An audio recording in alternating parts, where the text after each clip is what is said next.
Wendy, we've talked about this banquet event order and all the different places that it goes to.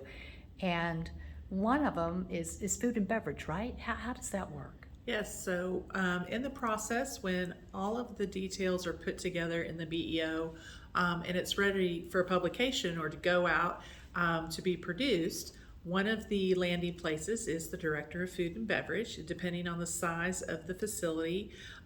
It could also be slash the chef. In the convention center here in Irving, we have a director of food and beverage, and then we have a chef and his team. So our food and beverage director will look at a BEO not as a single item, but in a group for a week. Typically, the a week is it's buying. You buy once a week, you order food once a week, and then those staple items or that product gets ordered. It's a science, so nothing that I don't think you'll ever learn in a textbook, but a science on how much you need to order for who. All the groups' demographics come together, and then on top of that group, any other group that's in for the week. So it is again 3D chess on planning on your food and beverage, and the chef might also come back in with the ordering at any given time to say I need more of this or less of that. I still have an inventory of potatoes, let's say, so we don't need 3 cases of potatoes, we just need 2. So a lot of communications between the 2 departments as far as food and beverage and the chef, the actual chef and his team. So in the contract, the planner agrees to a certain dollar amount. How does that get filtered out into breakfast, lunch, dinner buffets and everything? So one of the things that can come into play with the meeting planner is having history. If this, let's say, is an annual event and they were in Grapevine last year and now they're in Irving and they had 500 people in attendance, they know what they spent or slash budgeted for this year's program. So in contracting, they don't necessarily need to know what they're going to be serving, but maybe have an idea based, on their budget. So that translates into the convention services team where they nail down, we have $60 a plate for a dinner, and then you look at the menus that can match that budget. Now, sometimes they look at it and go, oh, but I could get the ribeye for another $10 a person. The meeting planner might say, well, I have that in my budget for this year. So they might change the menu and upgrade from there. How that gets translated is from the BEO, it goes out to the director of food and beverage or the chef, again, depending on the size, for them to plan on production for that.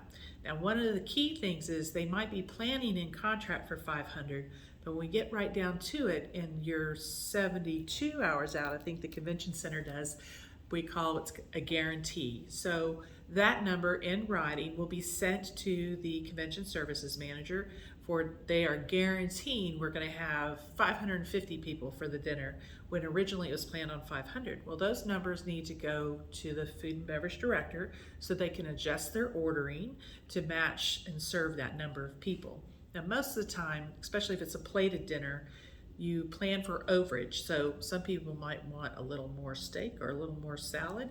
So they'll prepare 3% over. Sometimes for buffets, because you can take your own food and fill up your own plate, you might prepare 10% over. So just really depends on the operation and the menu selection for the week and that sort of thing. Sometimes there's what's called piggybacking.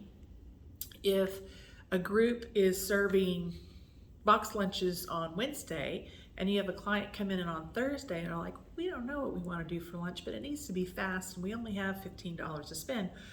How about box lunches? So you're preparing for 2 lunches with the same budget, same product.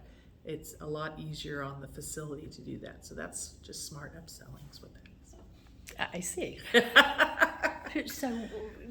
So the planner that initially wanted the box lunches, the other planner says, okay, I'll have box lunches. It's the same price, or does somebody get a discount? Oh, it'd roll out at the same price. See, I'm trying to negotiate with you. We have to buy the same product. It's just labor-wise, it's congruent to have that piggybacking. Now, I for would them. imagine in the purchasing, it may save a few dollars It might, on yeah, that end. if the chef or director of food and beverage is really good on their buying. Now, there is also, for instance, let's say we had an event and they did short ribs on a Saturday night, and you have a program coming in on a Tuesday, and this is about inventorying and in and out inventories, but go with me on this. You could, if it's a savvy operation and they have time, chef could come back to the director of food and beverage or the convention services manager and say, you know, that program that we prepped for ribs, their numbers came in low, or they only guaranteed 300 when I bought for 500. So I still have 200 people product worth of short ribs in the freezer.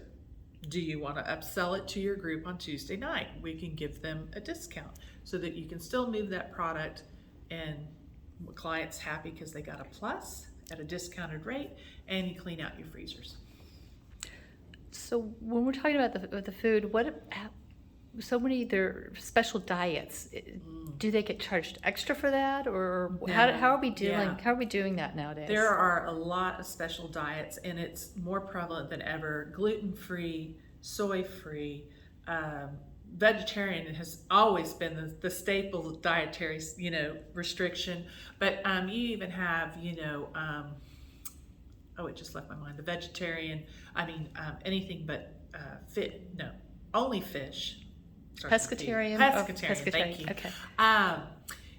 And most of the time what happens is the meeting planner will put this on the registration, so you get that information in advance. Those numbers are turned into, and one of the conversations with either the contract sales process, or when you get to the convention services manager, that conversation is going to have, we have a lot of vegetarians in our group, or we have a lot of gluten-free or special dietary. What happens traditionally is, let's say out of a group of 200, we have 25 people that are kosher and they need their special meal. They are charged normal, like they were eating the main meal. But what happens is then that's specially prepared in a kosher kitchen, and that's catered in. And there's no extra charge for that unless the menu cannot be replicated as close to possible and it's something a little more extravagant. But traditionally, vegetarian meals or gluten-free, sometimes you design the menu around them. So for instance, barbecue, the only gluten-free gluten part is the Texas bread or the bread pudding dessert, but like barbecue sauce and brisket and all that are gluten-free. So no extra charges for those. Those are just usually put into the count of the number of people, and then we have X amount of specialty meals. So I want to ask you a question about when the menus are done in advance, and I go as a planner, I'm looking, and I have an option for shrimp or cheese, and all the costs are already built into that. How is labor into that, and how does that affect that? Yeah. So in the planning of the menu planning of, let's take the convention center, they'll look at particular product cost standard and what it takes to have the kitchens produce that, whether it's in the kitchen, if it's labor intensive, we want a fruit bowl out of a watermelon, right? Or if it's just a tray of pretty fruit. Varies on the labor involved, or the preparation involved. Or if you're taking it to the floor and it's an action station where somebody's actually carving something in front of you or cooking something on a grill. These are things that are more labor intensive and are costed into the product price, the retail price to the client. So I will say though, most chefs, while they have their standard menus, love when a client says, I want to do something completely different. I want to try this or that. Or do you have any ideas? Oftentimes there's seasonal menus that, coming up with a butter squash soup or something fun. And chefs love that. They love to design and create. And that might be pricing off the books, right? So they might have to come back with special pricing because the product in that is not all set up in the standard menu options. So, but labor is traditionally worked into that retail price. Okay, and that's all the director of catering would, Director of Food and Beverage. director of food and beverage would figure out the labor for Yes. the bar, the Yes. food, and Yes. all of that. Mhm. Okay, great. While we're talking, I'm thinking about, special meals, but sustainability, or isn't that a big trend, sustainable It foods? is a big trend, and even with COVID, there's been quite some talk about the reverse that we had to do a little bit on, people using stainless steel or, using plastic covered, individually covered versus stainless steel being handed and flatware being rolled into a napkin. There's been some changes in thought process there, and I think we're reining that back in. One of the things is the Irving Convention Center is a LEEDS certified building, which means that we have environmental and sustainability and green practices in place, including all the infrastructure of the building itself, but also recycling, compost, different, the use of the product that we're using on the floor, lots of different details in that, but there's a process in play.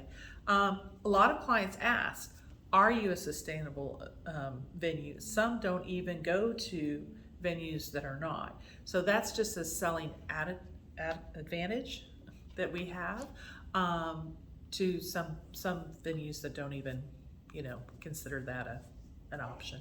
So. Wendy, this is so interesting to me because I've always been on the planner side, and to talk to somebody in catering, we only have a few more minutes on this video, but where did you get all your experience? Well, that really is the first book in my novels of life, and that would be at Circle R Ranch, a special event facility. Originally started as a dude ranch, which is, horses and people stay over to ride horses, into a special event facility. So a lot of my catering comes from servicing thousands of people. We would have over 200,000 people a year come out to Circle R. They can be international or national, and they would want to do the Texas thing. So to provide a barbecue and a band and a rodeo and horseback riding, and the barbecue was a very popular thing. Our kind of staple was a buffet. So there was a science to that buffet. We would upgrade our menus for steak options and stuff, but for the most part, people enjoyed that barbecue, and so that was our one, main go-to menu that allowed us to buy in bulk and to plan in volume versus in specialty.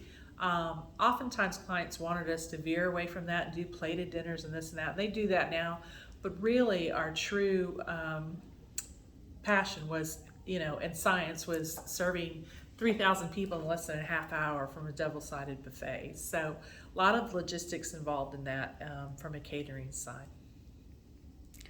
Wendy, thank you so much for your time today. Absolutely. I've really enjoyed our visit and, Yeah. and all of these videos, and thank you so much. Thank you for inviting me to speak.